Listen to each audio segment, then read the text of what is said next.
Floating तक कर लिया था। हाँ, कंडीशन ऑफ फ्लोटिंग हमने कर लिया था पिछली क्लास में। तो मैंने बताया था तुम्हें कि अगर बॉडी की डेंसिटी ज्यादा होगी पानी से तो वो डूब जाएगा, कम होगी तो फिर वो हो सकता है फ्लोट करे, है ना। इसमें भी फिर वो पूरा अपना पूरा वॉल्यूम अंदर इमर्स करके फ्लोट करेगा या थोड़ा बाहर, ये सब हम सिचुएशन के हिसाब से हम निकाल सकते हैं, कैलकुलेट कर सकते हैं ना। मैंने एक सवाल भी कराया था बेटा तुम्हें पिछली क्लास में, याद है? भूल गए?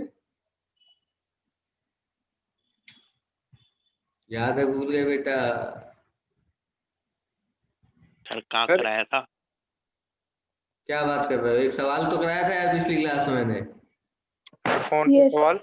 अच्छा ये वाला सर, ये तो उससे भी पिछली क्लास में हुआ था।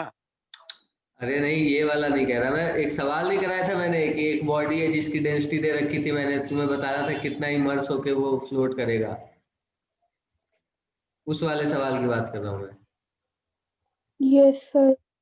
हाँ, वैसा एक सवाल किया था हमने। सर एक क्वेश्चन है मेरा। बताओ बताओ।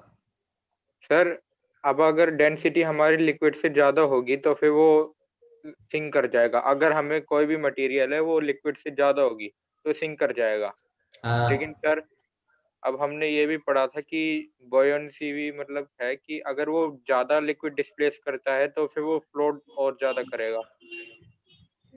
तो सर इन दोनों के ज्यादा, बीच। अरे तुम समझे नहीं बेटा, देखो वो जो बात हमने करी थी ना वो कुछ ऐसी थी कि देखो मैं बताता हूँ तुम्हें, रुक जाओ। देखो हमने जो बात करी थी बायंसी में, मैंने तुम्हें क्या बोला कि मान लो कि हमारे पास ये ऐसा कोई कंटेनर है, ठीक है, ये सर। ऐसा कंटेनर है ठीक है, और इसमें मान लो इस लेवल तक पानी भरा हुआ है या फिर कोई भी लिक्विड भरी है, ठीक है, जिसकी हाँ डेंसिटी सर। मैंने बोल दी कि रो है, ठीक। रो ये डेंसिटी सर। मैंने बोल दी, जो रो डेंसिटी की लिक्विड इसमें भरी है। अब मान लो कि मैं इसमें कोई एक बॉडी डाल रहा हूँ, ठीक है, कुछ ऐसी डाल रहा हूँ मैं बॉडी, ठीक है, कोई ऐसी, है ना। ये एक बॉडी है, ये जो मैंने यहाँ पे स्फीयर, मान लो स्फीयर है एक, ये जिसकी सर। डेंसिटी मैंने बोल दी कि रो डैश है, कितनी बेटा? Rho dash. रो डैश, इसकी डेंसिटी मैं बोल देता हूँ रो डैश, और इसका जो वॉल्यूम है वो मैं कितना कह दूंगा, वी, मान लो वी वॉल्यूम कह रहा हूँ मैं अपनी तरफ से, और इसकी डेंसिटी मैं कितनी कह रहा हूँ बेटा, रो डैश।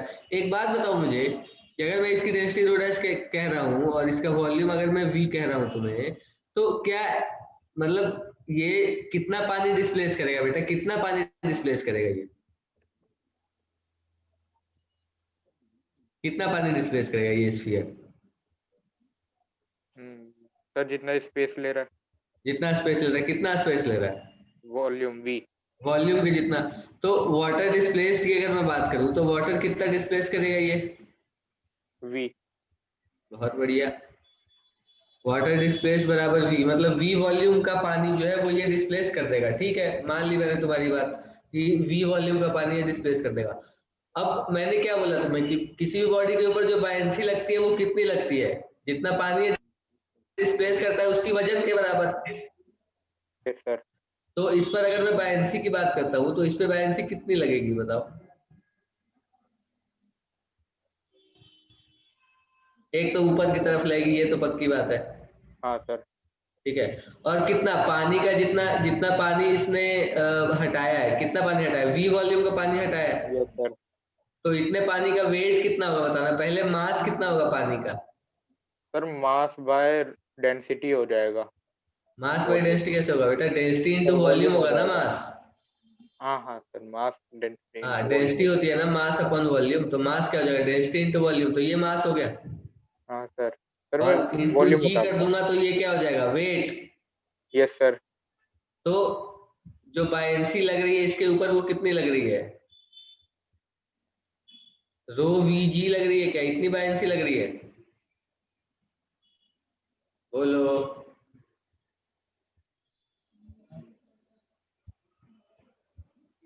बोलो बेटा।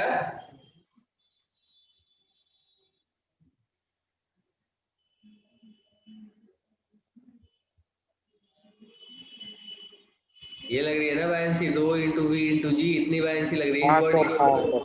हाँ हाँ सर। बिल्कुल, इतनी बायंसी लग रही है। अब इसके इस पे जो इसके ऊपर ग्रेविटी जो लग रही है वो कितनी लग रही है बताना मुझे, बता सकते हो क्या? सर जी। जी तो बेटा एक्सेलरेशन ड्यू टू ग्रेविटी है सिर्फ, अगर इसका sir mass weight. Sir M G. mg। बिल्कुल mg लगेगी। तो इसका मास कितना होगा? ये जो बॉडी है, ये इस बॉडी की डेंसिटी रो डैश है, V into rho। v into rho mass हो जाएगा क्या? जी।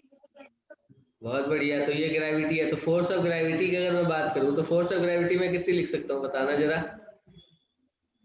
रो डैश इंटू वी क्या हो गया? मास हो गया क्या इस बॉडी का बेटा? और इंटू जी करोगे तो ये क्या फोर्स ऑफ ग्रेविटी हो गई क्या इसके ऊपर? Yes sir. नीचे की तरफ जो फोर्स लग रहा है वो कितना लग रहा है? अब देखो, अब यहाँ एक नया फोटो बनाता हूँ मैं, है ना, कि जो बॉडी है बेटा उसके ऊपर नीचे की तरफ फोर्स लग रहा है कौन सा? ग्रेविटी। और ऊपर की तरफ फोर्स लग रही है कौन सी? बायंसी। बायंसी की वैल्यू कितनी है भैया?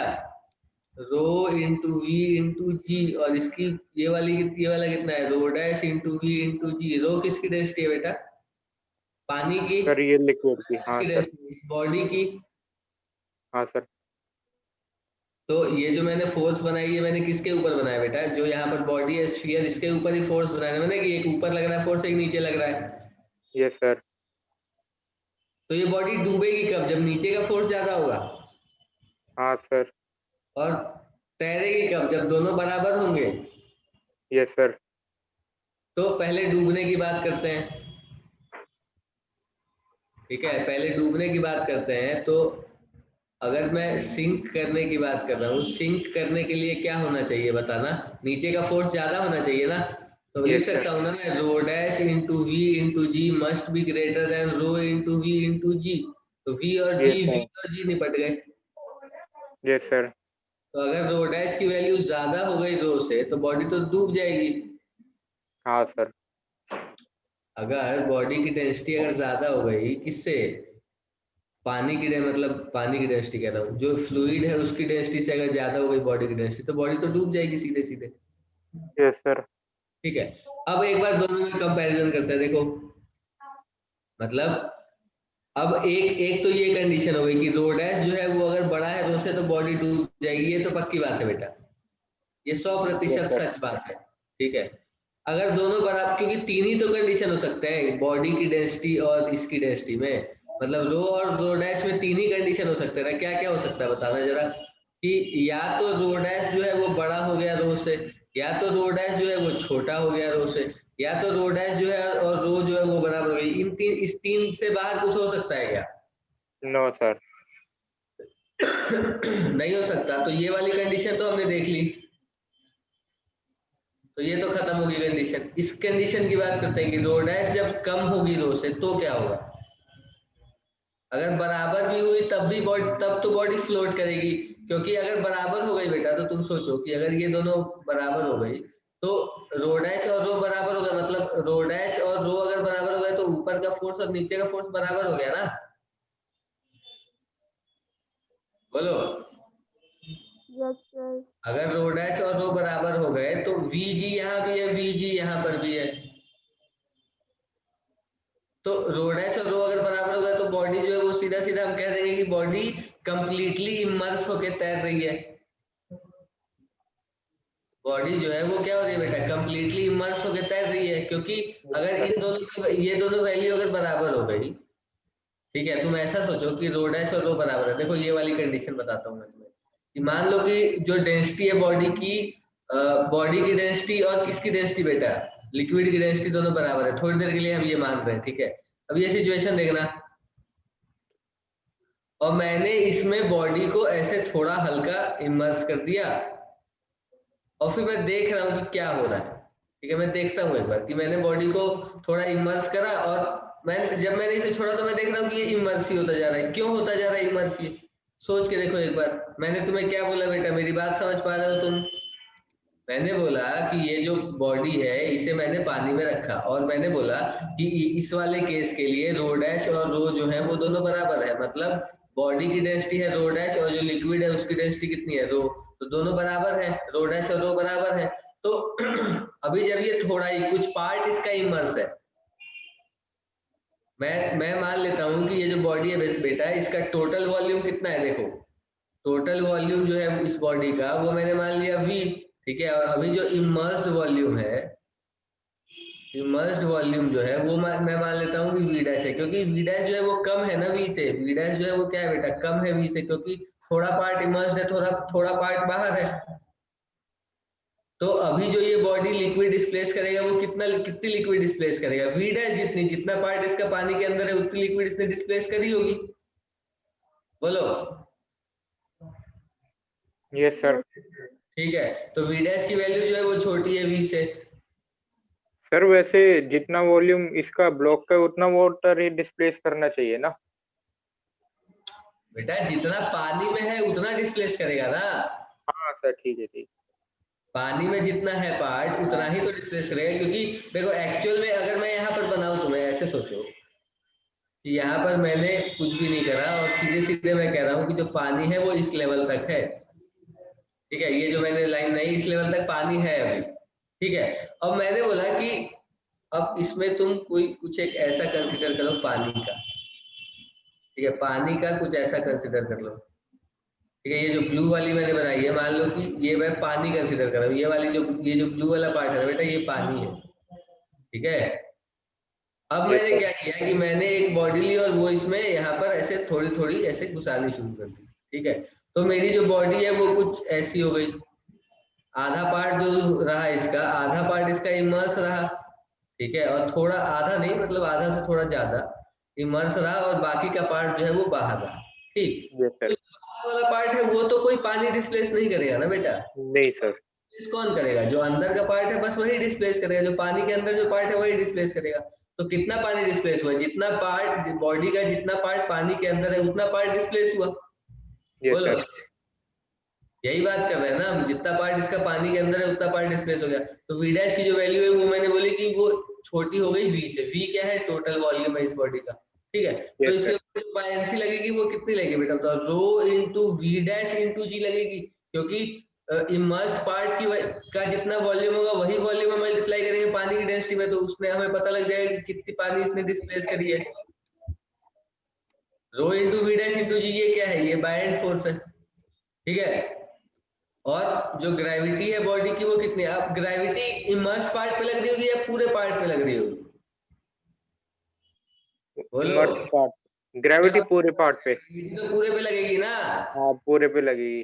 ग्रेविटी पूरे पे लगेगी, तो फोर्स ऑफ ग्रेविटी कितनी हो गई? Rho into V into g. मतलब एक्चुअल में तो ये rho dash into V into g और ये rho into V dash into g. तो यहाँ पर अब देखो बेटा, रो और रो डैश बराबर है ना। यहाँ पर हमने ये कंसीडर किया रो और रो डैश बराबर है, तो मैं रो डैश को भी रो लिख सकता हूँ। तो ग्रेविटी कितनी? रो वी जी हो गई, और ये कितना? रो वी डैश जी हो गई। अब वी डैश की जो वैल्यू है वो क्या है? कम है रो से, वी से, सॉरी, वी डैश की वैल्यू कम है वी से। तो जब मैंने इसे थोड़ा इमर्स किया, अभी भी इसके ऊपर नीचे की तरफ फोर्स लग रहा है बेटा, तो अब ये थोड़ा और इमर्स होगा। Okay sir. ये क्या हुआ? थोड़ा और इमर्स होते होते होते अब मान लो कि मैं कह रहा हूँ कि ये कंप्लीटली इमर्स हो गया। ये जो बॉडी है ये कंप्लीटली इमर्स हो गई पानी के अंदर। तो कंप्लीटली इमर्स हो गई मतलब पानी के अंदर कितना वॉल्यूम है? वी। Yes sir.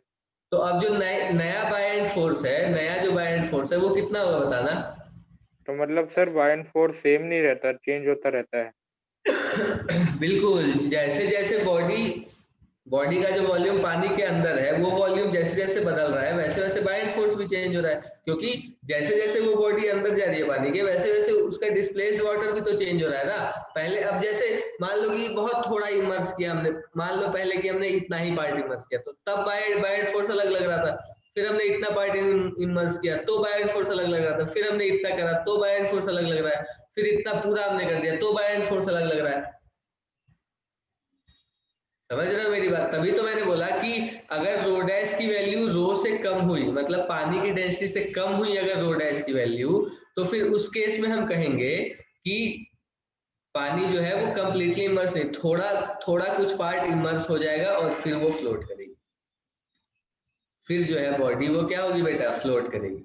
थोड़ा कुछ पार्ट इमर्स हो गया, क्योंकि थोड़ा पार्ट इमर्स होने के बाद क्या होगा? जो ग्रेविटी लग रही है बॉडी के ऊपर और जो बायएंसी लग रही है वो दोनों बराबर हो जाएंगे, क्योंकि एक्चुअल में जो देखो बेटा बायएंसी जो है वो किसके ऊपर डिपेंड कर रही है? देखो मैं बताता हूँ तुम्हें।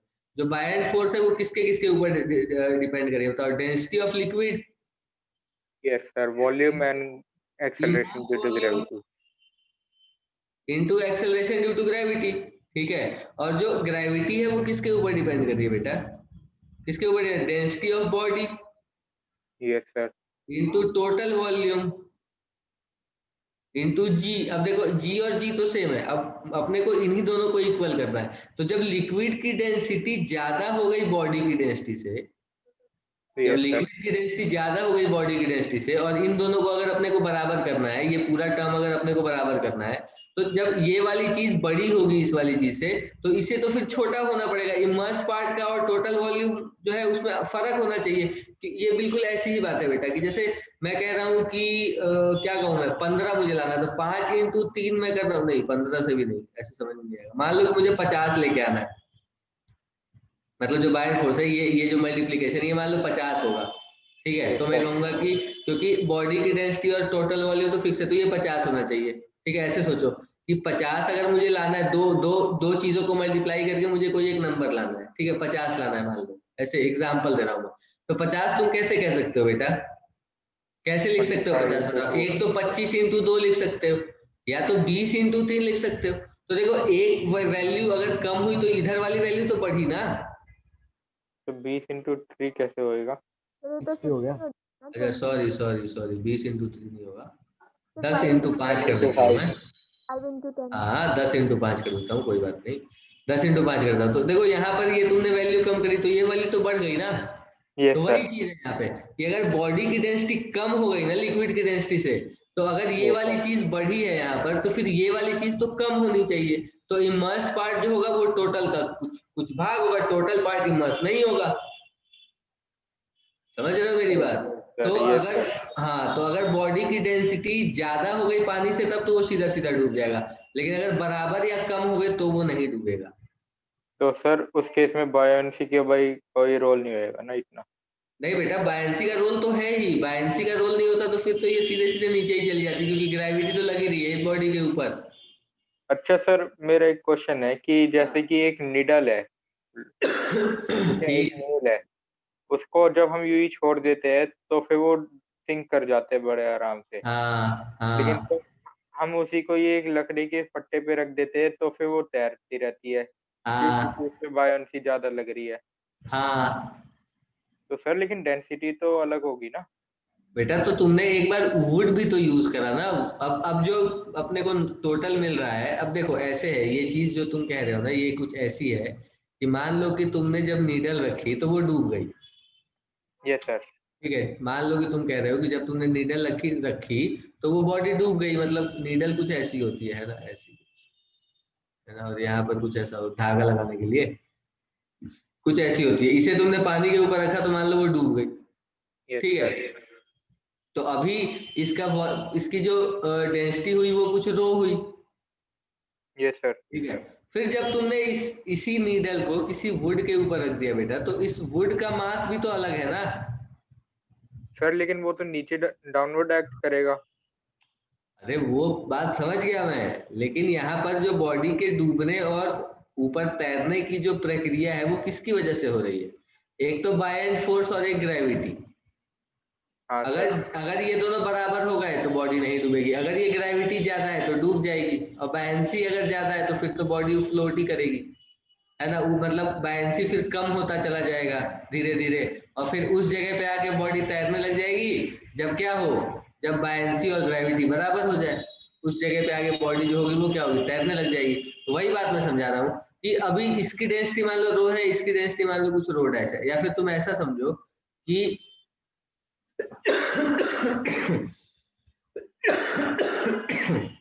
मान लो कि इसका जो मास है वो m1 है, और वुड जो है उसका मास m2 है, इसका वॉल्यूम v1 है और इसका वॉल्यूम मान लो v2 है, ठीक है।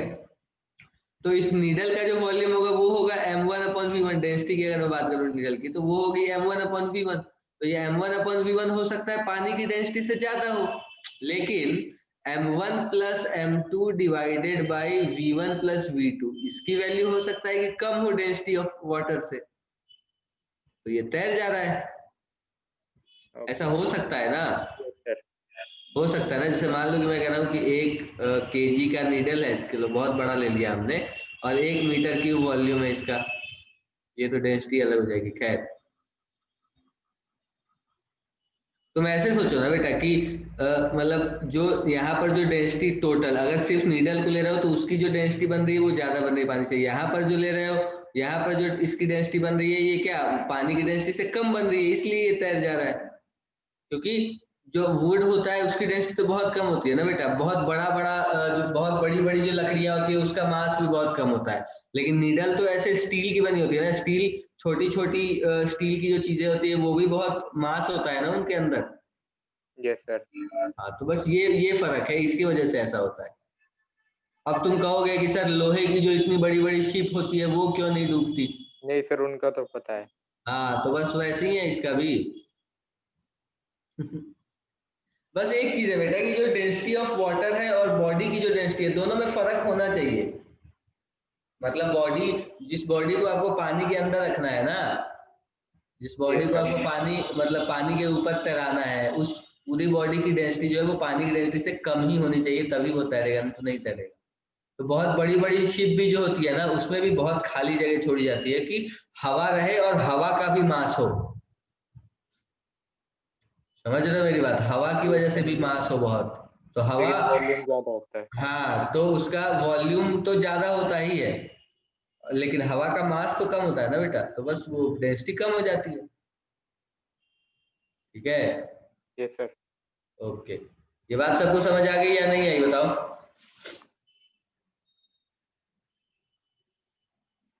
बताओ बेटा, सबको समझ आई बात नहीं आई? सर आ गई। ओके, बहुत अच्छे। तो एक बार पहले वाली स्लाइड दिखा दीजिए। हाँ बेटा बिल्कुल, देख लो। सर बस 1 मिनट।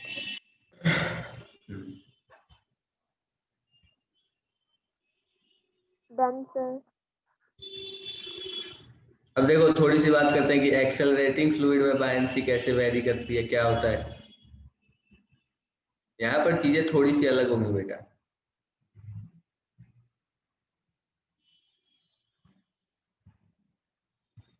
थोड़ी सी, बहुत ज्यादा अलग तो नहीं होगी लेकिन बस थोड़ी सी अलग होगी। जैसे मान लो कि मैं तुम्हें कहता हूँ कि ये हमारा वाटर लेवल है, मतलब अगर ऐसे, ये चीज तो पता है ना बेटा आपने, अगर मैं इसे एक्सेलरेट कर रहा हूँ इधर ए नॉट से, तो जो पानी का लेवल है वो ऐसा हो जाएगा, ये तो हम जानते हैं। तो जो बायएंड फोर्स हम कहते हैं बेटा, बायएंड फोर्स जो हम कहते हैं वो हम क्या कहते हैं, रो वी जी। अगर फ्लूइड एक्सेलरेट नहीं हो रही है तो, है ना, तो अगर यहाँ पर ये एक्सेलरेट हो रही है ना, तो बस यहाँ पर फर्क बायएंड फोर्स के ऊपर बस फर्क पता है क्या आ जाता है कि जो अब जो एफ डैश बी जो होती है ना, वो क्या हो जाती है पता है, वो हो जाती है रो वी इंटू जी इफेक्टिव। समझ रहे हो? सॉरी, क्योंकि अब जो एक्सेलरेट हो रही है उसकी वजह से भी फोर्स लग रहा है बॉडी के ऊपर, है ना। मतलब ये जो बायएंड फोर्स है वो बस यहाँ पर एक चीज बदलती है, वो है जी इफेक्टिव। जो एक्सेलरेशन ड्यू टू ग्रेविटी है वो इफेक्टिव हो जाती है बस। और ये जो एक्सेलरेशन जी इफेक्टिव की वैल्यू कितनी होगी बेटा, बताओ मुझे। जी इफेक्टिव वैल्यू कितनी होगी जानते हैं हम, अभी थोड़ी देर पहले ही तो पढ़ा था हमने, √g² plus a naught square. क्यों? क्योंकि ए नॉट इधर है और जी जो है वो इधर है, तो रिजल्टेंट जो बनेगा वो क्या बनेगा, a naught square plus g square. Actual में रिजल्टेंट जो है वो इधर नहीं बनता, क्योंकि ये बॉडी इधर एक्सेलरेट हो रही होती है, तो जो यहाँ पर जो पार्टिकल्स होते हैं उनके ऊपर फोर्स इधर लग रहा होता है ना, इस तरफ, ताकि नॉन इनर्शियल फ्रेम में इसके ऊपर फोर्स जो हो वो क्या हो, 0 हो। ठीक है, तो ए नॉट, तो अगर आप किसी भी पार्टिकल की बात करो तो इस पार्टिकल के ऊपर जो फोर्स लग रहा होगा ना बेटा, देखो वो कैसा लग रहा होगा। एक तो इधर लग रहा होगा ए नॉट की वजह से, एक इधर लग रहा होगा जी की वजह से। हाँ बोलो। ये जो एक्सक्लरेशन है, ये मतलब ये जी इफेक्टिव में ये साइडवेज एक्सक्लरेशन के लिए है या फिर वर्टिकल एक्सक्लरेशन के लिए भी यही होता है? बेटा सबके लिए यही होगा, बस तुम एक्सेलरेशंस को वेक्टोरियली ऐड करना है। बस ये चीज ध्यान रखना कि जो भी जितने भी एक्सेलरेशन है ना उन्हें तुम्हें वेक्टोरियली ऐड करना पड़ेगा।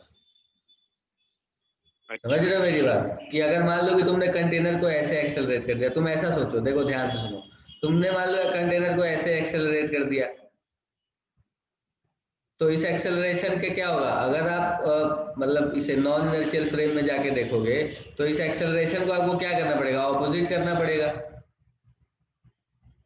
बोलो, ऐसे करना पड़ेगा ना। अब इसके दो कंपोनेंट बनेंगे तुम्हारे पास, एक इधर एक इधर। ठीक है, अब जैसे मान लो कि मैं कह देता हूँ कि ये हमारा ए नॉट है, तो ए नॉट के दो कंपोनेंट होंगे, एक इधर एक इधर। मतलब इसे मैं कह देता हूँ ए वर्टिकल और इसे मैं कह देता हूँ ए हॉरिजॉन्टल। ठीक है। तो अब जो जी इफेक्टिव होगा हमारा वो क्या होगा बताओ? अब जो जी इफेक्टिव होगा वो क्या होगा? अब जो हमारा जी इफेक्टिव होगा बेटा वो क्या होगा? देखो एक तो इधर ए भी है ही और इधर जी भी तो है पहले से। तो अब जो हमारा जी इफेक्टिव होगा वो कितना होगा बताओ? जी इफेक्टिव वैल्यू हो जाएगी रूट अंडर ए वर्टिकल प्लस जी का स्क्वायर और प्लस ए हॉरिजॉन्टल का स्क्वायर, बस इतना ही फर्क आएगा। सर दोबारा बताना। अरे मैंने बोला कि जो ये एक्सेलरेशन आएगा बेटा, अगर आपने बॉडी बाइंड को फोर्स की जो डायरेक्शन होगी वो ब्लू एरो की तरफ होगी ना? हाँ ठीक है सर। जी इफेक्टिव से हमेशा ये ब्लू एरो की तरफ भी नहीं होगी बेटा। ये ब्लू एरो तो मैंने बनाया है कि कंटेनर जिस तरफ एक्सेलरेट कर रहा है। अच्छा, मतलब सर ए नॉट के जस्ट अपोजिट। ए नॉट के जस्ट अपोजिट नहीं, एक्चुअल में जो एक्सेलरेशन की डायरेक्शन बायएंड फोर्स की जो डायरेक्शन होगी ना वो इक्वी प्रेशर लाइन के परपेंडिकुलर होगी। इक्वी प्रेशर लाइन हमने बनाई थी ना बेटा, ये जैसा हमारा ये सरफेस हो जाता है वैसी तो होती है इक्वी प्रेशर लाइंस। बात करी थी हमने इक्वी प्रेशर लाइंस की, याद है आपको? ऐसी लाइंस होती थी तो इन दोनों लाइन के बीच में ऐसे इफेक्टिव आता था। नेट एक्सक्लरेशन के अपोजिट कह सकते हैं ना? हाँ ऑब्वियसली बेटा, नेट एक्सेलरेशन की जी इफेक्टिव का की जो डायरेक्शन होगी ना उसके ऑपोजिट, ऐसे कह लो तुम हाँ कि हाँ हाँ एक्चुअल में, हाँ एक्चुअल में देखो ये तो मैंने ए नॉट को वो ब्रेक करके ए वी और ए एच लिखा, मतलब वर्टिकल और हॉरिजॉन्टल लिखा। अब एक्चुअल में हो ये रहा होगा ना कि जो बॉडी है उसकी दो एक्सेलरेशन है, ठीक है। एक तो जी है देखो नीचे की तरफ, एक तो बॉडी की एक्सेलरेशन किधर है बेटा? नीचे की तरफ है, कितनी? एक्सेलरेशन ड्यू टू ग्रेविटी के जितनी, और एक वर्टिकल भी आ रहा है ना। तो देखो ये मैंने बना दिया, मान लो कि ये वाले मैंने बना दिया क्या चीज, ये मैंने बनाया है ए वी प्लस जी, मतलब वर्टिकल जो है ए नॉट का जो कंपोनेंट है इधर ए वी प्लस जी, और इस तरफ मैंने बनाई कौन सी बेटा? हॉरिजॉन्टल एक्सेलरेशन का हॉरिजॉन्टल कंपोनेंट, ठीक है। तो जो नेट जो जी इफेक्टिव की डायरेक्शन होगी वो किधर होगी? इधर कुछ, है ना। अगर अच्छे से बनाना चाहते हैं हम तो हम अच्छे से ही बना सकते हैं। देखो एक यहाँ से लाइन बना लेंगे, एक यहाँ से बना लेंगे, ठीक है। और फिर इसे थोड़ा डॉटेड भी बना लेंगे तो इससे थोड़ी फील आ जाएगी अपने को कि ठीक है ये जो दोनों लाइन है ये अलग है। अब मान लो कि अपने को नेट एक्सेलरेशन की बात करनी है तो नेट एक्सेलरेशन जो होगा वो इधर ही होगा ना बेटा, जी इफेक्टिव बना रहा हूँ इस बार में, ठीक है। ये वाली जो मैंने बनाई है ये क्या है? ये जी इफेक्टिव है, ठीक है। ये वाली जो मैंने बनाई ये क्या है? ये है जी इफेक्टिव, और जी इफेक्टिव है ये वाला, ठीक है। तो जो बायएंड फोर्स की डायरेक्शन जो होगी वो किधर होगी पता है आपको? वो होगी इस डायरेक्शन, जी इफेक्टिव के ऑपोजिट, क्योंकि वहां पर भी बायएंड फोर्स की डायरेक्शन कैसी होती थी बेटा? एक्सेलरेशन ड्यू टू ग्रेविटी नीचे होता था तो बायएंड फोर्स की डायरेक्शन ऐसे ऊपर होती थी, यही तो सर होता ये था। ग्रीन पेन से बनाया, ये किसकी डायरेक्शन है? ये मैंने ये एक्सेलरेशन ड्यू टू ग्रेविटी ये वाला कह रहे हो? हाँ सर। ये बायएंड फोर्स की डायरेक्शन है बेटा, ये जी इफेक्टिव की डायरेक्शन है।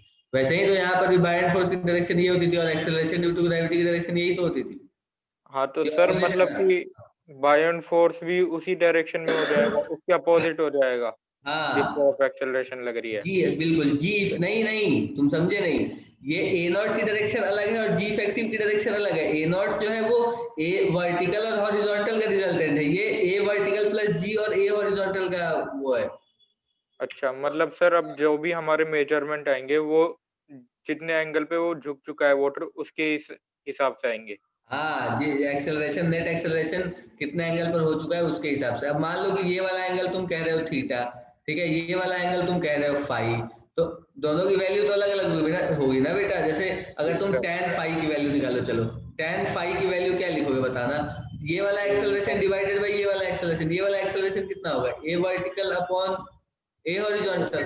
और यहाँ पर अगर तुम tan थीटा की वैल्यू निकालोगे तो कितनी होगी बताओ? tan थीटा की वैल्यू यहाँ पर ए ये A B vertical plus plus G G. Upon horizontal, A vertical plus G upon A horizontal. अब देखो डिनोमिनेटर तो दोनों में सेम है लेकिन न्यूमरेटर तो अलग अलग है ना बेटा, तो इसलिए ये दोनों एंगल तो अलग अलग होंगे, है ना। Yes sir. समझ पा रहे हो मेरी बात? नहीं समझ पा रहे? Yes sir. बस ये है चीज। अब घर जाके एक बार अच्छे से रिवाइज करना है, ठीक है, तो और भी चीजें समझ आ जाएंगी, कोई दिक्कत वाली बात नहीं। और अगर नहीं भी आई तो अगली क्लास में तुम पूछना मेरे से। ये बात समझ आई? पहले ये बताओ चलो। हाँ सर। सर हमें ये कैसे पता लगेगा कि कौन से एंगल पे है? ये तो बेटा पता लग जाएगा ना, अपने को एक्सेलरेशन की वैल्यू गिवन होगी। मान लो कि मैं तुम्हें एक सवाल देता हूँ, चलो आ जाओ, एक छोटा सवाल देखो, छोटा सवाल देख लो, ज्यादा मुश्किल नहीं दे रहा हूँ मैं, बहुत ही आसान सा सवाल, जिससे थोड़ी फील आ जाए अपने को। मान लो कि ये मैंने एक कंटेनर बना लिया बेटा, ठीक है यस सर। है ना, इसमें पानी भरा हुआ है, और पानी की डेंसिटी तो हम जानते हैं कितनी होती है, ठीक है। पानी की डेंसिटी मान लो कि मैं कहता हूँ कि 1000 kg पर मीटर क्यूब, ये तो जानते हैं है ना। अब मान लो कि मैं बोल रहा हूँ कि मैंने इसे क्या करा बेटा, कि मैंने इसे इधर एक्सेलरेट कर दिया, कितने से पता है? 6 मीटर पर सेकेंड से, 6 मीटर पर सेकेंड से, नहीं 6 मेरे मीटर को से नहीं। पैरेलल ही दे दो, ऐसा करो, क्या कह रहे हो? एकदम हॉरिजॉन्टल मत दो। एकदम हॉरिजॉन्टल मत दूं, गंदा दे दूं क्या? अभी फिर रो जाओगे बेटा तुम, क्या फायदा है? नहीं सर, एक एक करके कर लेते हैं। हाँ वही तो कह रहा हूँ, पहले हॉरिजॉन्टल लो बेटा, पहले हॉरिजॉन्टल लो एक्सेलरेशन। हाँ अब देखो कितना दे दूं ये? 6 मीटर पर सेकंड स्क्वायर, सही तो दिया था, 6 मीटर पर सेकंड स्क्वायर, इसे हमने इधर एक्सेलरेट कर दिया, ठीक है। आपको क्या बताना है? Find F B and its direction, buoyant force की डायरेक्शन बतानी है, मतलब अपने को सिर्फ डायरेक्शन ही बतानी है। चलो अपने को बाय एंड फोर्स की सिर्फ डायरेक्शन बतानी है। अपने को क्या करना है बेटा? बाय एंड फोर्स की डायरेक्शन बतानी है। Find direction of buoyant force, चलो इतना ही बता दो बस, बाय एंड फोर्स की बस डायरेक्शन बता दो, मैं समझ जाऊंगा। चलो बता दो। मैंने क्या करा है, 6 मीटर पर सेकंड स्क्वायर से इधर एक्सेलरेट किया, जी को 10 ले लेना बेटा, है ना। यहाँ ये भी लिख देता हूं मैं, टेक जी बराबर 10 मीटर पर सेकंड स्क्वायर, ठीक है। चलो अब सॉल्व कर दो ये तुरंत, कि हमें क्या कह रहा है बेटा, कि ये जो बॉडी है ये एक्सेलरेट हो रही है 6 मीटर पर सेकंड स्क्वायर से, बॉडी मतलब कि कंटेनर, ठीक है, 6 मीटर पर सेकंड स्क्वायर से एक्सेलरेट हो रहा है, डेंसिटी इसकी है 100,000 kg पर मीटर क्यूब, सब कुछ ठीक है, कोई दिक्कत वाली बात नहीं। अब मान लो कि मैं ये कंटेनर यहाँ बना रहा हूँ, देखो देखो ध्यान से, मान लो कि मैंने कंटेनर जो है वो इधर बनाई कुछ, है ना, यहाँ पर, और 6 मीटर पर सेकंड स्क्वायर से एक्सेलरेट हो रही थी ना बॉडी, तो मैंने बोला कि जो वाटर सरफेस है ना बेटा, वो वाटर सरफेस कुछ ऐसा हो गया मान लो, ठीक है, ऐसा बोल दिया मैंने कि वाटर सरफेस जो है अपना वो ऐसा हो गया। और ये जो मैंने बनाई है दूसरी वाली लाइन, इसे डॉटेड बनाने के लिए बनाया, ताकि तुम्हें थोड़ा पता लग जाए, है ना, कि जो एंगल है वो कैसे ले रहे हैं, ठीक है। तो मैं कहता हूँ कि ये वाला जो एंगल है हमारा, ये कितना है बेटा? थीटा मान लेता हूँ इसे, ठीक है, थीटा मान लो मैं, कोई दिक्कत वाली बात तो नहीं है। अब बॉडी जो है वो ऐसे एक्सेलरेट हो रही है, तो मैंने तुम्हें क्या बोला था कि जो ये वाला भाग और ये वाला भाग, ये tan थीटा की वैल्यू क्या आई थी बेटा हमारे पास? तुम ऐसे भी कह सकते हो कि इस डायरेक्शन का एक्सेलरेशन, ठीक है, और इस डायरेक्शन का एक्सेलरेशन, इस डायरेक्शन का एक्सेलरेशन कितना है? 6 मीटर पर सेकंड स्क्वायर, इधर का एक्सेलरेशन वर्टिकली डाउनवर्ड्स कितना एक्सेलरेशन है बेटा? जी ही तो है, 10 मीटर पर सेकंड स्क्वायर। तो tan थीटा की वैल्यू क्या लिखोगे? A by g. G by a, 10 by a, tan theta की वैल्यू क्या लिखोगे? 10/6 लिखोगे ना। 10/6 मतलब कितनी हो गई है? 5/3 हो गई क्या? तो थीटा की वैल्यू कितनी आ गई भैया? tan inverse 5/3। बहुत बढ़िया, ये चीज तो चलो ठीक है ना, ये एंगल थीटा है। तो अब जो tan थीटा तो ए बाई जी होता है ना वैसे। क्या कह रहे हो? उस दिन हमने प्रूव किया तो था ए बाई जी होता है tan थीटा तो। क्या बात कर रहे हो? हाँ सर, जब फ्लूइड को हॉरिजॉन्टल एक्सेलरेट करते हैं हमने किया था शायद ये। ऐसा कैसे हो सकता है बेटा? यहाँ पर तो अपने को, अगर मान लो कि मैं कह रहा हूँ कि देखो एक बार देखते हैं, रुको।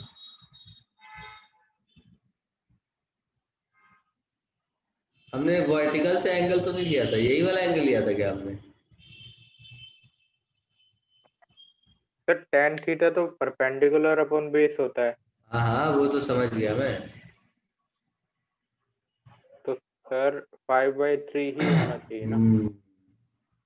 ऐसे चलो ऐसे कर लो, ऐसे सोच लो कि ये जो है इस, अगर मैं कह रहा हूँ ये एक्सेलरेशन ए नॉट है तो इसका इधर वाला, अगर ये एंगल थीटा तो ये भी थीटा होगा, तो इधर वाला कंपोनेंट क्या होगा, एम ए नॉट मतलब D M A naught cos theta, ठीक है, यस सर।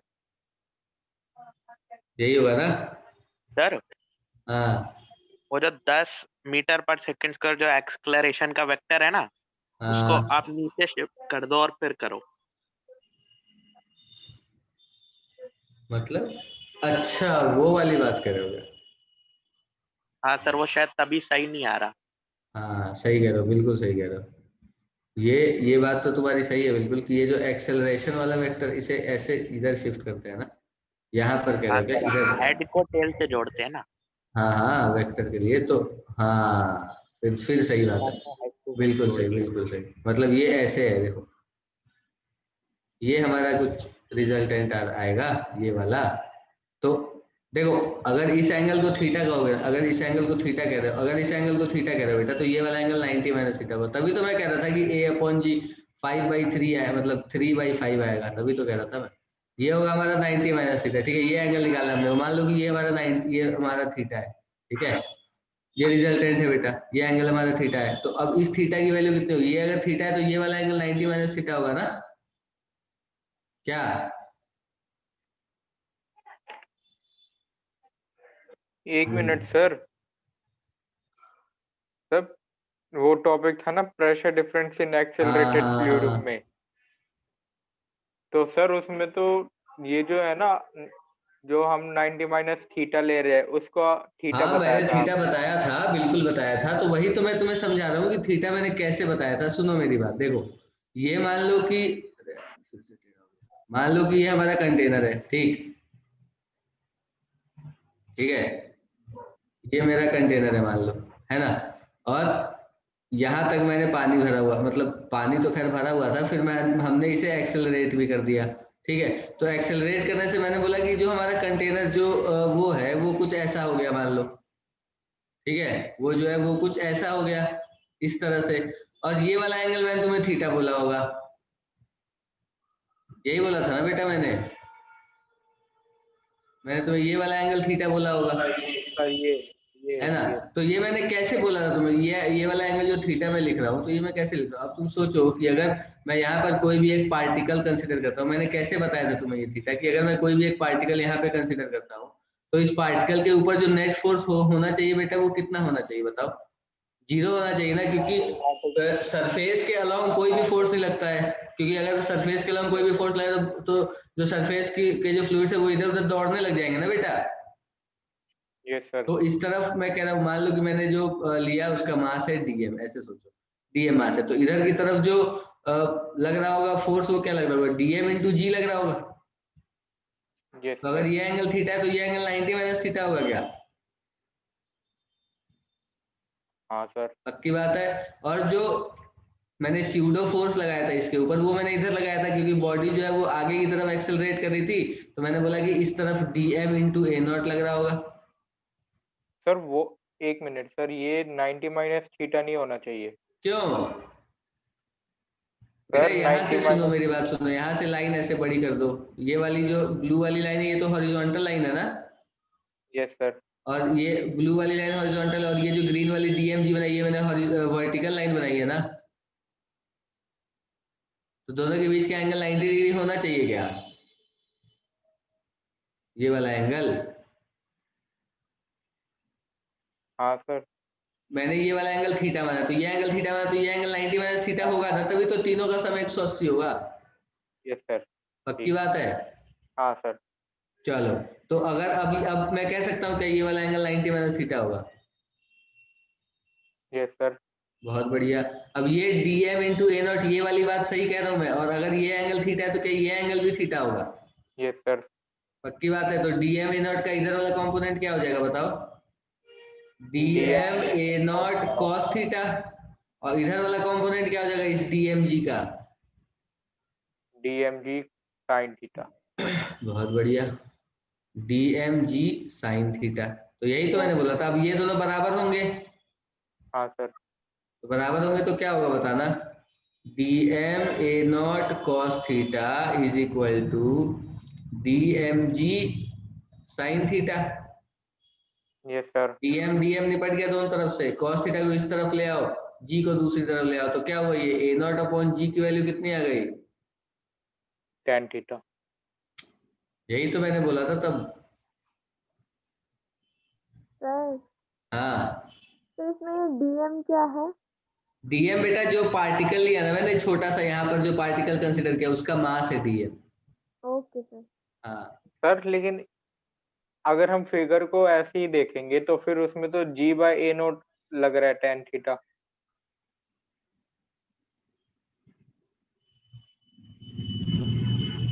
g/a0 लग रहा है tan थीटा, क्यों ऐसा क्यों? अच्छा तुम ये कह रहे हो क्या कि वर्टिकल जो है वो g है और हॉरिजॉन्टल जो है वो, तो अरे बेटा तो जो देखो मैं बता रहा हूँ तो भाई ये वाली जो लाइन है ना, अब एक्चुअल में ये इसके परपेंडिकुलर अगर तुम कोई लाइन बनाते हो, जैसे देखो मैंने बोला कि तुम इसके परपेंडिकुलर कोई लाइन तुमने ऐसी बना दी, ठीक है, इसके परपेंडिकुलर बनाई, वो जी इफेक्टिव है। हाँ ये जी इफेक्टिव है, बिल्कुल ये जी इफेक्टिव है। तो ये क्या बनेगा, ये अगर जी इफेक्टिव की बात करो तो जी इफेक्टिव होगा कितना, जी ये वाला एंगल अगर तुम देखो तो ये वाला एंगल कितना होगा, ये 90 माइनस थीटा है तो ये थीटा होगा, और ये थीटा है तो ये 90 माइनस थीटा होगा, यस सर। है ना। तो इधर ये वाला जो हमारा बनेगा ये कितना बनेगा बताओ, g cos theta plus a naught sine theta, बोलो हाँ सर। अरे यही दोबारा होगा ना जी। क्या क्या कह रहे हो बेटा? तो दोबारा बता दीजिए ये वाला। दोबारा बता दूं, देखो बेटा देखो हमने जी के कंपोनेंट करे है ना, दो परपेंडिकुलर डायरेक्शन हम कर सकते हैं, तो एक मैंने इस जो ये डीएम इंटू जी था इसे मैंने एक इस तरफ किया और एक इस तरफ किया, मतलब जी को मैंने रिजॉल्व किया, तो इधर बना हमारा जी साइन थीटा, तो इधर जी कॉस थीटा ही तो बनेगा, यस सर।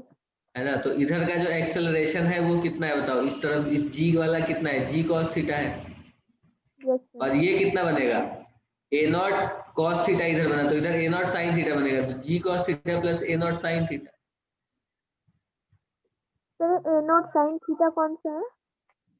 ए नॉट बेटा, ए नॉट ये वाला एक्सेलरेशन है जिसे मैंने इसे एक्सेलरेट जो किया था ना मैंने इसे ए नॉट से, उसका ऑपोजिट वाला है ये, ओके सर। ठीक है। तो ये हमारा बन गया क्या चीज, ए नॉट साइन थीटा, तो net acceleration g cos theta plus a naught sine theta आ गया। सर हाँ हमने एक्सेलरेशन तो दूसरी डायरेक्शन में किया था, तो फिर ये नेगेटिव नहीं आना चाहिए था a नॉट साइन थीटा? बेटा ये वाली चीज हमने इसलिए, देखो ऐसे तुम सोचो, एक बात बताता हूँ तुम्हें मैं, ठीक है, ये वाली जो चीज हम समझते हैं ना कि हम ऑपोजिट जो कर रहे हैं वो हम इसलिए कर रहे हैं, मान लो कि तुम एक गाड़ी में बैठे हो, ठीक है, एक कार के अंदर बैठे हो तुम, ठीक है, और मैं तुम्हें देख रहा हूँ, कहाँ से बैठ के, यहाँ से, बाहर से कहीं से देख रहा हूँ मैं तुम्हें, तो मेरे हिसाब से तुम्हारी अगर ये बॉडी इधर जा रही है ए नॉट एक्सेलरेशन से, तो मेरे लिए तुम्हारी एक्सेलरेशन कितनी है, ए नॉट है क्या? Yes sir. Yes sir. मेरे लिए मतलब ये मैं हूं और ये तुम हो, तो मेरे हिसाब से तुम्हारी एक्सेलरेशन ए नॉट है, ठीक है, कोई दिक्कत वाली बात नहीं, क्योंकि ये बॉडी एक्सेलरेट करे, इसके साथ तुम भी एक्सेलरेट कर रहे हो, यस ठीक है, सर। समझ गया मैं, कोई दिक्कत वाली चीज नहीं है। लेकिन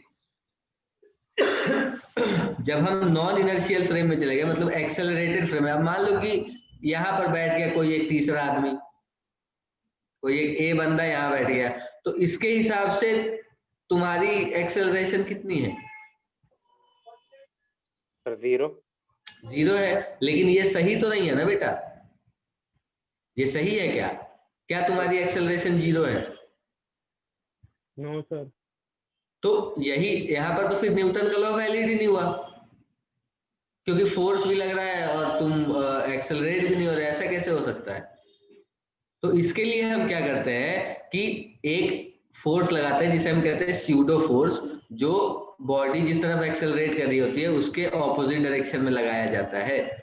तो अगर इसका मास मैं कह दूं m, तो अगर मैं यहाँ पर एक एम ए नॉट फोर्स लगा दूं, तो अब तुम अपने रेस्पेक्ट में बात करो कि एक तो एम ए नॉट इसके ऊपर इधर लग ही रहा है, जो कार की जो इंजन है उसकी वजह से, और तुम यहाँ पर बैठ के तुमने देखना शुरू कर दिया, तो तुमने कह दिया कि एम ए नॉट इधर भी लग रहा है, क्योंकि तुम नॉन इनर्शियल फ्रेम में हो, क्योंकि तुम्हारा जो फ्रेम है ना, एक्चुअल में तुम भी इधर ही एक्सेलरेट कर रहे हो, यस सर। इसीलिए एक्चुअल में हो ये रहा है कि ये जो बॉडी है ये भी इधर ए नॉट से एक्सेलरेट हो रही है, और जो तुम हो वो भी इधर ए नॉट से एक्सेलरेट हो रहा है, दोनों ए नॉट से एक्सेलरेट हो रहा है। तो मुझे दिख रहा है कि ये एक्सेलरेट नहीं हो रहा है, इसे दिख रहा है मैं एक्सेलरेट नहीं हो रहा।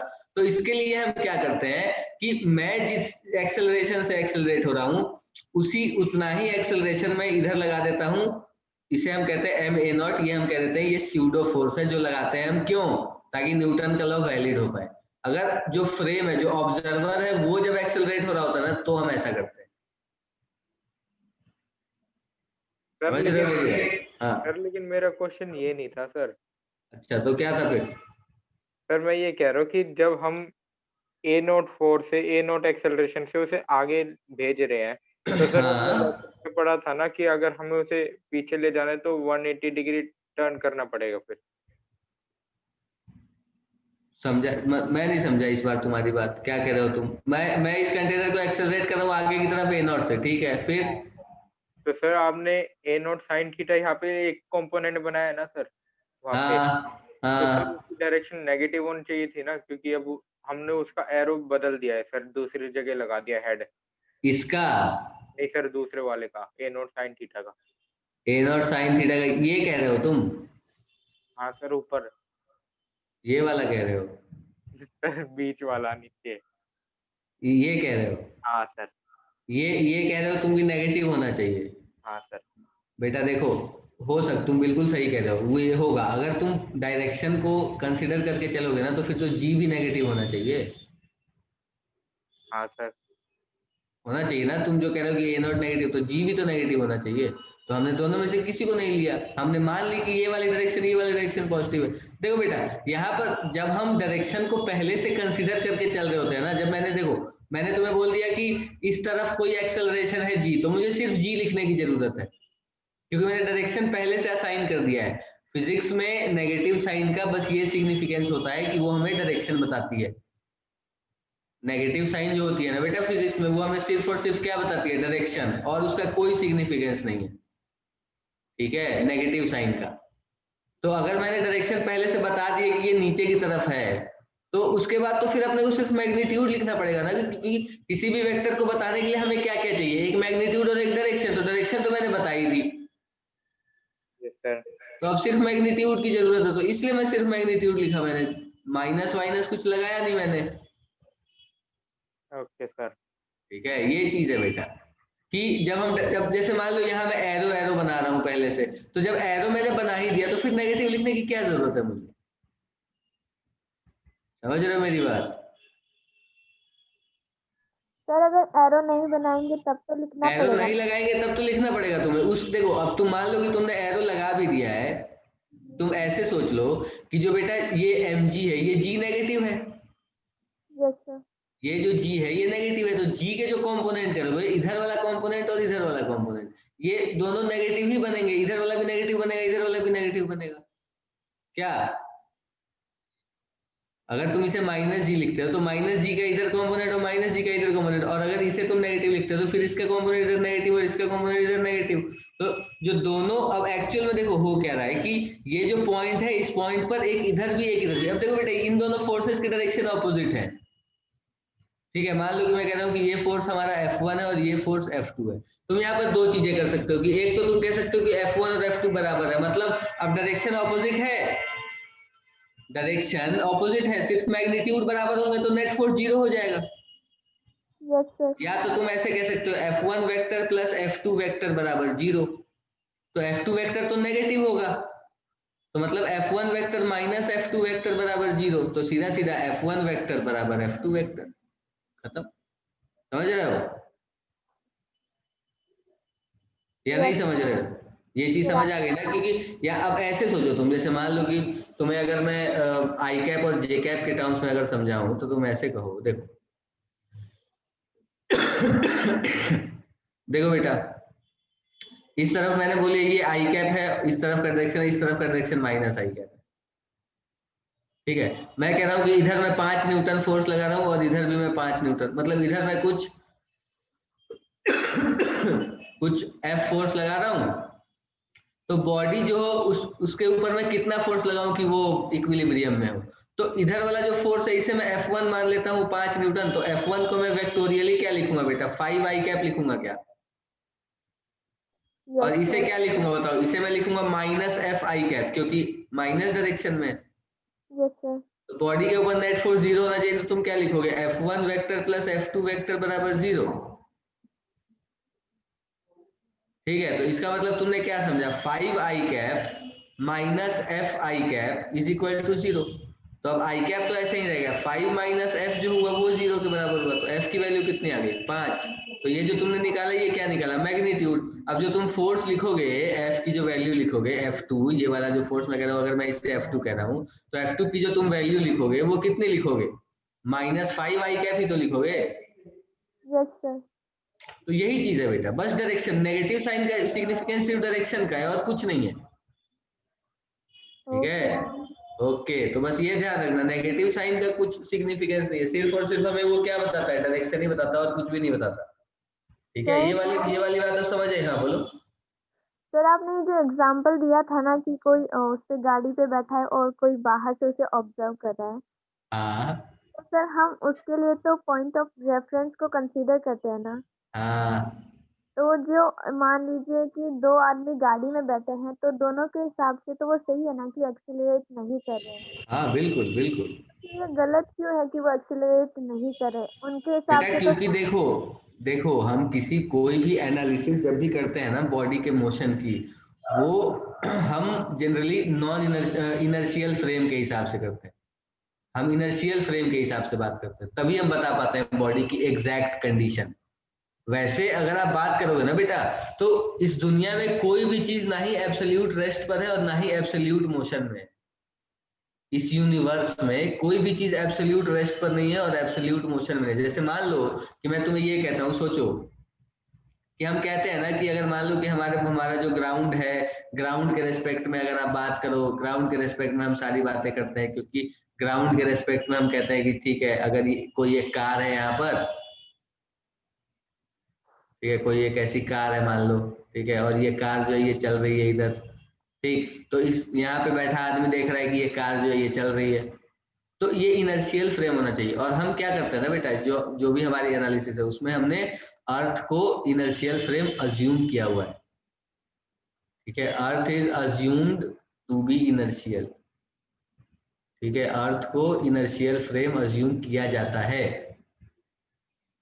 ठीक है, क्योंकि हम ये मानते हैं कि धरती जो है वो रुकी हुई है, नहीं तो फिर अर्थ के रोटेशन को भी कंसीडर अगर करने लग जाए ना, तो ये तो इधर जा ही रहा है, ऊपर से अर्थ की एक रोटेशनल स्पीड अलग, तो उसमें कॉम्प्लेक्सिटी और बढ़ जाती है हमारी। इसलिए हम कहते हैं कि ठीक है, हम बस अर्थ के रेस्पेक्ट में एनालाइज करेंगे और अर्थ के रेस्पेक्ट में सारी बातें करेंगे।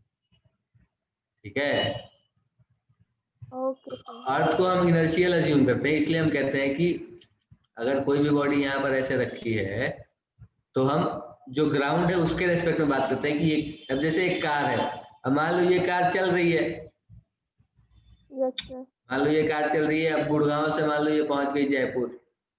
ठीक है, गुड़गांव से मान लो कहाँ पहुंच गई बेटा, जयपुर पहुंच गई।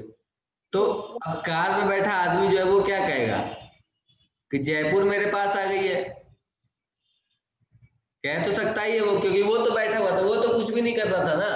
हाँ सर, कहते हैं ना जयपुर आ गया। जयपुर आ गया, तो जयपुर थोड़ी आया, तुम गए हो जयपुर तक। सर वो तो वैसे ही बोल देते हैं। हाँ, तो बस यही, वैसे बोल ही देते हैं बस। तो हम अर्थ को इनर्शियल फ्रेम अज्यूम करते हैं बेटा। ठीक है, तो अर्थ के रिस्पेक्ट में हम सारी बातें करते हैं, तो इसलिए हम कहते हैं कि जो जब भी हम नॉन इनर्शियल फ्रेम में जा रहे हैं, जैसे जब भी हम एक्सेलरेटेड फ्रेम में पहुंच जाते हैं ना, तो उस फ्रेम में न्यूटन का जो लॉ है कि net force is equal to mass into acceleration, वो वैलिड करने के लिए हमें एक स्यूडो फोर्स लगाना पड़ता है अपनी तरफ से, कि जो फ्रेम जैसे एक्सेलरेट हो रहा है उसके ऑपोजिट डायरेक्शन में। अब जैसे एक एग्जांपल मैं तुम्हें इसके लिए और देता हूँ, देखो ये चीज तुम्हें और अच्छे समझ आएगी। पन्ना खत्म हो गया हमारा बेटा इस बार, देखो देखो मैं क्या कह रहा हूं तुम्हें, मान लो कि ये हमारा बेटा क्या है, ग्राउंड। ठीक है, इस ग्राउंड के ऊपर दो कारें हैं मान लो,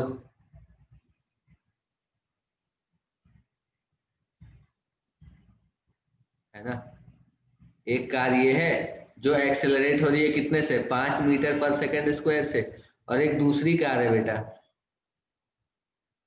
ठीक है, एक और दूसरी कार है, ये एक्सेलरेट हो रही है मान लो 10 मीटर पर सेकंड स्क्वायर से। ठीक, तो अगर मैं यहाँ पर बैठा हूं तो मुझे इस कार का एक्सेलरेशन कितना लगेगा? 5 metre per second square. Yes sir. Yes sir. पक्की बात है ये कार मेरे हिसाब से ये car 5 metre per second square से एक्सेलरेट हो रही होगी। Yes yes sir. सर। तो अगर इसमें कोई बंदा बैठा है, मैं इस बंदे का अगर फ्री बॉडी डायग्राम बनाऊं तो जो भी लग रहा हो इसके ऊपर फोर्स, मान लो कि जो भी हो, इसका नेट एक्सेलरेशन कितना है? इधर है ना 5 metre per second square. Yes sir. अगर ग्राउंड पर कोई बैठा है उसके हिसाब से इसका एक्सेलरेशन कितना? 10 मीटर पर सेकंड स्क्वायर। मैं यहाँ बैठा हूं तो मेरे हिसाब से इसका एक्सेलरेशन कितना है? 5 मीटर पर सेकंड स्क्वायर। तब सही कौन है दोनों में से? सर दोनों अपनी जगह सही है। दोनों अपनी जगह सही है, बिल्कुल सही कह रहे हो।